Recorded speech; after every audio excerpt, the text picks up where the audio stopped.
Okay, let's get to the dailies, guys. I think the dailies we have for you is the Vanguard newspaper, and it leads with what we talked about, guys. Anxiety in PDP as Akwa Ibom governor hints on quitting. Wow, that's a strong one. Hints on quitting. It's no longer defection. It's the way the Vanguard puts it. Anyway, the rider, don't flee, fight for democracy. PDP begs governors. I'm not aware of defection plans. Akwa Ibom PDP chair is joining us soon, APC scribe. Only a strong northern candidate can challenge Tinubu, Dele Momodu. PDP ready to reclaim power in 2027. Baraje. So who do we listen to, guys? Isn't this the riders? I like the riders. Everybody's firing from all cylinders. So let's see what plays out. You know, from what he gave as that analogy in Uyo, whatever that event took place, he was trying to say that PDP has some issues, and so if to perhaps further his ambition, looking for a vehicle that is ready to take him there is not a bad idea, even though he has not clearly said it, I'm defected, I'm not defected. But he's hinted to say, I'll support the president for a second term. He's rubbed my back, I rub your back. You know, he's been using parables to speak on all of these things at the end of the day. But I think we've spoken about this defection, and it is as simple as daylight. It's about political survival. But when I look at Governor Ino and I look at Akwa Ibom State, which I'm quite familiar with, it's difficult to see how he's, quote unquote, maybe afraid of maybe the justification not for defection, you mean? To lose the election, because this is default PDP state, like changing the DNA of the state. But you know, these are politicians. They may be seeing what we're not seeing. Perhaps they don't want what happened to Rivers State in 2019, where they didn't have a candidate, where they now use SPV. I'm talking about the APC, or what happened in Zamfara, where internal crisis in the APC led to Matawale coming in as governor, which because he came second. So whatever it is they are saying, but we just feel that if you believe in the ideologies of your party, if you have any, sit down, fight for your party. We have examples like Bola Tinubu, the president now. We have examples like even Nyesom Wike. When I agree with his politics, I know the battle he fought in 2019 to survive a re-election against a federal government, quote unquote. So anyway, Jeffrey, you have said something very important that we must reflect on ahead of the 2027 elections. You said that defecting is tantamount to changing the DNA of the state. In the case of Delta State, for instance, now I'll be waiting to look at the results of the governorship election in that state, and this defection, we'll see a lot about it. So if the APC wins the election in that state, that says to me that the DNA of any state is the DNA of the politician. Of the politician. Let's go to another paper this morning, and it's the Guardian newspaper, which of course trails on the issue, the main issue of the day. The Guardian newspaper.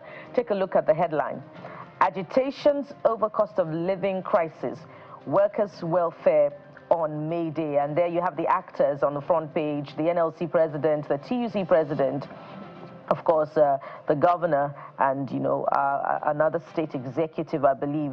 So, of course, well, good time to remind Mr. President that we're yet to get that living wage that he promised Nigerians.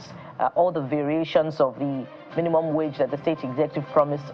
We reiterate that Labour is saying that the governors have not made good their promise of paying the living wage. So let's see action rather than rhetoric, today being Labour Day. But there are other stories on the front page of the Guardian newspaper this morning that we may also need to reflect on. Take a look at what seems to be at the top of the big story: pandemonium at Port Harcourt refinery as EFCC quizzes acting MD. So what exactly is happening with the refineries? You might want to, look on the inside pages for details. Page 3 is where you find details. And just to add also that, as global oil prices tumble, we might be expecting some further dip in the price of petroleum products back home. But of course, that will also have impact on, foreign exchange earnings of the country. That's it from the front page of the Guardian newspaper. Kaide, you have the next story. Oh, yes. Let's go over to Well, let's go over to Nigeria News Direct. I think we could just talk more about May Day on the front pages this morning. News Direct leads with May Day. Of course, you must continue to call for accountability, good governance. Atiku tells labor unions. Faults Tinubu's government over workers' welfare neglect. It's a page 3 read, and I bet you this is something you will hear a lot today, and hopefully it's something that would see positive results when it comes to the wages bit, really. Because, yes, Bukola, workers need a living wage, not just a minimum wage as it is right now. So page 3 of the Nigeria News Direct gives you more insights into that one. There's a couple more stories on the front page, and I'll just mention one for you. FG set to finalize 1.5 trillion naira concession deal for 9 major highways. That's coming from Edo, the Minister of Finance. So what does this entail? What I see in that story is just tolling. You know, once you see concession, you see highways, just concession plus highway equals tolling. But it's something that people have said is inevitable, really. If you want to maintain some of these infrastructure, then there needs to be some sort of revenue generation to maintain it. So we'll see how that plays out. But that's a look at the front page of the Nigerian News Direct. All right, so maybe we'll head to the Daily Independent newspaper. Daily Independent newspaper. Citizens gagged, can't express themselves freely. NLC laments. Citizens gagged, can't express themselves freely. NLC laments. So that is how the Daily Independent is leading this morning, according to what the NLC is saying. So if you want to know exactly what the inner pages of the Daily Independent is out to go, because certain persons have believed that the posturing of the current leadership of the country is hostile to dissenting voices. So, but the government has said no, there is freedom of expression and all of that. But the NLC is saying that citizens are gagged, can't express themselves freely because you want to protest. Police is all over the place. Sometimes you're being persuaded to shelve the protests and all of that. So these are the reasons why people are concerned. Of course, the issue of the Cybercrime Act and all of that. And a country is any place where there's that freedom of expression, then there's no longer democracy. I think that should be in section 39 or 40 of the Constitution when it comes to freedom of expression. And you know how we jokingly say that it's your freedom of expression that is guaranteed, but you know, freedom of what happens afterwards is not guaranteed. You know, so for those who sit in the comfort of a home or an office, you know, and put out content that is critical of government, which is, you know, needed, you know, in order to demand accountability, you know, for the approach of governance and the policies of government and its consequences, you know. But we've seen time and again the police, under the guise of the Cybercrime Act, you know, go after some individuals, and you know, this leaves much to be desired. Our own colleagues have not been exempt, you know, from the use of this act, you know, for prosecution, for arrest, sometimes for intimidation and harassment. We've seen some of our colleagues arrested under the guise of this act, and civil society across board has been calling for a review of this legislation, you know, to take out that particular element that is, you know, that the authorities are using to intimidate the generality. Just before we leave the Daily Independent, there's page 7, read there as well, that says Rivers, lawyers protest in Abuja seek Fubara's reinstatement. Lawyers protest in Abuja seek Fubara's reinstatement. So it's over 2 months. Over a month and going on 2 months now since that state of emergency was declared in Rivers State, and there has been that back and forth. The House of Representatives ad hoc committee that oversights the administrator had their first meeting after some reschedulings had happened with the administrator, but nothing came out of it. He said he needed time in settling in, so he needed time to prepare his brief properly. But a lot is still going on in the state and all of that, so they went behind closed doors and granted him his request. So we don't know when next they are meeting. But for everybody who is watching this space, what is more important is to seek peace and reconciliation for all the warring party.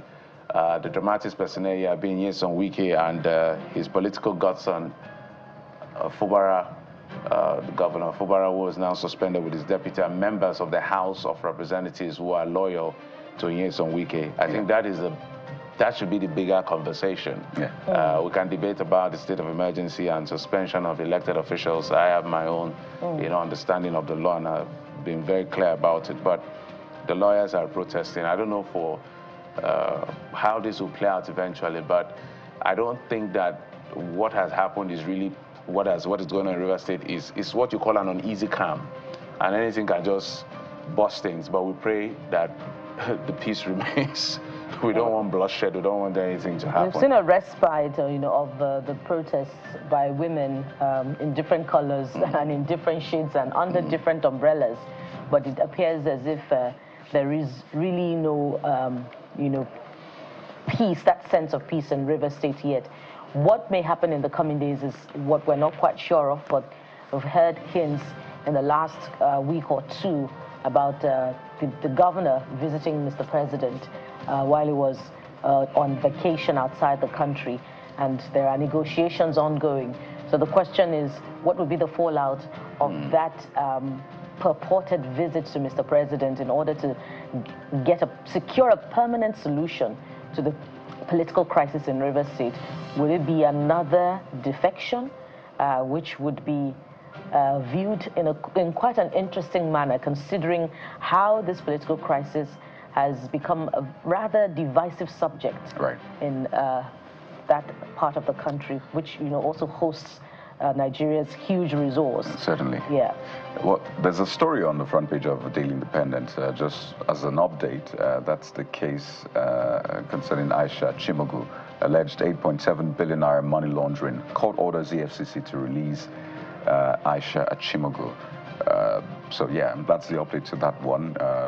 Basically, their bail conditions that she'll be released based on, recall she was arrested on Tuesday, April the 29th, even though her lawyer says, well, she returned to Nigeria to continue the case based on the court order. So the case has been, directed all parties rather to report tomorrow to ensure that all of the bail conditions and all of that are met or otherwise. So that's the update on that. And I must mention, guys, that it's interesting to see the EFCC giving airtime on X.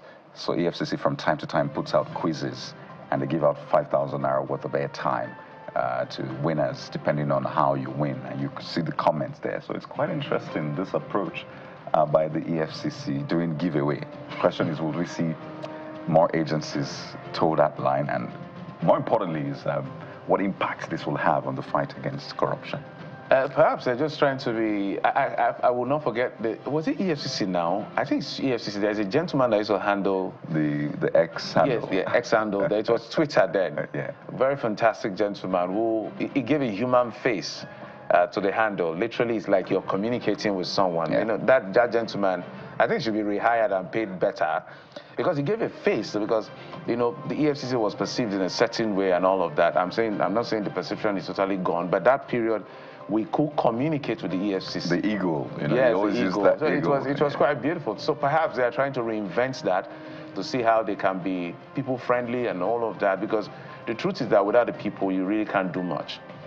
If they don't give you information, if they don't whistle blow, if there's no confidence in the institutions, forget the politicians for a moment. The institutions are more critical in all of this. So his name actually F. Shaw. I think that's his name. Yeah, okay, that's the guy's name, right? Yeah. So there was actually a major unveiling that was done, because people kept asking, who is this guy? Who is this guy? So I think I personally miss him, because I just go there sometimes just to read what he's doing, because you're trying to interact. So it's important that they have this human face that, okay, we're in this together. But if you steal government money, we'll catch you anyway. But if there's something you need to tell us, we are ready to listen to you. Just the rule of law is the lowest hanging fruit. For whatever reforms the president is doing, if corruption is not tackled and the rule of law is not upheld, this reform, I can guarantee you, will fail. You understand? There is no, if you bring an angel to still put this reform and even do it better, if those two things are not sorted, corruption and rule of law, no reform will work. So if we don't see strong direction, it's anything strong in that direction, I mean corruption even in election malpractices and all of that. All of that is all part of managing and eradicating corruption. Else, whatever reform is being put out, it's just going to be an academic exercise, putting Nigerians under unnecessary hardship. And all of the connection, you know, of the EFCC, the deliberate attempt at connecting with the people must be commended. And we might as well, you know, demand that approach, you know, to institutional reform from other agencies of government as well, i.e. the transmission company, INEC, you know, and the other agencies that have bearing in one form or the other with the Nigerian people. But for the EFCC, more importantly, the taxpayers' money that are being recouped as a result of the fight against corruption should be made to work for the people. So we've seen assets recovery, we've seen monies recovered, but have we seen those monies work for the Nigerian people? That's what is more important this morning, beyond the handouts, but not saying that the attempts at connecting with the people, you know, through quizzes is not welcome. I think let's go to The Guardian. We have one more time, one more for The Guardian. The Guardian we took The Guardian already. Oh, we took The Guardian. Oh, really? Something else what was that? on the front page.